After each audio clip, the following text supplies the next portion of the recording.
Hey all, this is week number 4 in my regular weekly video blog of looking at life lessons from looking at how Jesus lived his life.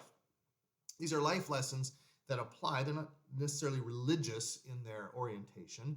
They apply across the board. They're lessons on how to do life and do life better.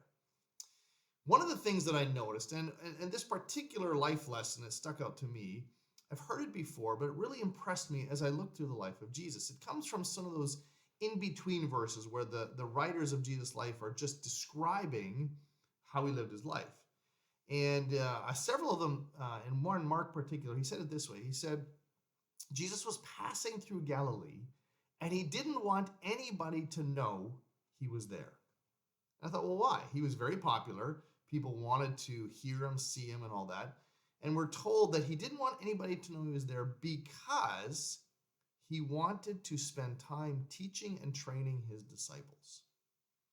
Interesting, because he was purposely and intentionally trying to withdraw from the masses who wanted to see him, his popularity was high. They wanted to hear him teach, to see him heal, to cast out demons. And yet, with all that good stuff going on, he said, I don't want that because I need to spend time with the disciples.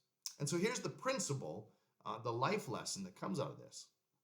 It's that all people have equal value, but not all people should have equal access to your time and energy. All people are equally valuable. There's no one who's less valuable than another person, but people should not have access to you in the same way as everybody else. Now, that comes out in two different ways. Because if that principle is true, and I believe it is, and it's modeled by Jesus, we have to know who those people are. Who are the people that we want to give deeper or greater access to our life, our calendar, our energy, our time than other people? It means thinking about who that is. And we all have some obvious ones. Most of us would say our spouse is one of those people, our children for sure, maybe our grandchildren.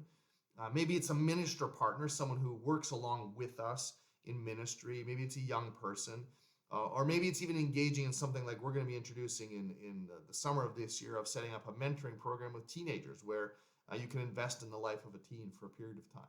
Whatever that is, you need to define who those people are. But that's not enough. Because the second thing, what Jesus did was we have to set intentional time to do that, to spend time with those who deserve or need this greater access to communicate and to do the things that are important. Here's the thing. Needy people will always demand more of your time. They just will. Work will always ask for more of your time, whether it's your boss, your coworkers, the projects, if you run your own business, whether you work for another company, there's always more demands on your time. In fact, there's more demands than you can meet. I'll never forget a boss when I was in sales for all those years. He said, when you go on your vacation, you're going to have your phone with you, right? And I told him, I'm not going to have my phone turned on because at that point in time, the people that I need to invest in was my family, not my job. This will always happen. There will always be more demands on your time and your energy than you can fulfill. And you have to decide who is more important or who deserves or needs that attention. This can be tough for some of us because we want to help everybody all the time and everything has importance. But this goes down to seeing what has most value and most strategic nature. Jesus knew that trusting the masses, teaching the masses, dealing with all the needs of the people was not what was going to advance the kingdom after he was resurrected and then ascended back to heaven. He knew that the kingdom was going to be advanced by a small number of committed men and women who had decided to follow him, that he had invested his time, his teaching, and his energy in.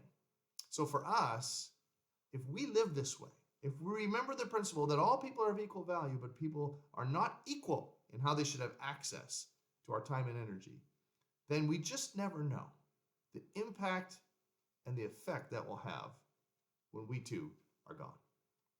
Till next week, have a great one.